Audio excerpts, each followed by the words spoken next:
Hey everyone, welcome to today's Daily Devo. Today we were in the second half of chapter 2 of Romans, and this is all talking about God's judgment and the law. And this is kind of a dicey passage, and you may read this, and a lot of this is directed towards Jewish readers.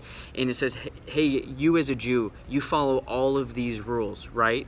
And this is what you believe makes you righteous before God, is by you following the law.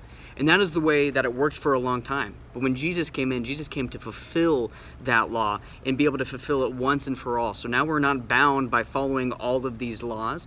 And that's not to say that he abolished it, because Jesus says he didn't come to abolish the law, to make it pointless and useless, but he came to fulfill the law, right? And so as we're looking at here in verse 17, it says, but if you call yourself a Jew and rely on the law and boast in God and know his will and approve what is excellent, because you were instructed from the law. If you are sure that you are a guide to the blind, a light to those in darkness. And he goes on and saying, but you're instructing people to do these things, but do you even follow all of it?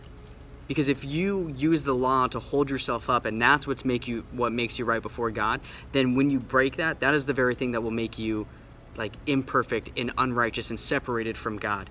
And so today the thought that I'm getting out of this passage, although I'm not Jewish, and although I don't follow the law from the Old Testament as a way to be right with God, we can rest in the fact that Jesus came to fulfill the law for us, and we can see what it's like to live a legalistic life. And what that means of being legalistic is following a list of rules and laws and allowing that to be your savior rather than Jesus Christ. So today, guys, rejoice in the fact that Jesus came to die and fulfill the law for us so that we do not have to live by laws. Have a great day, guys. See you tomorrow.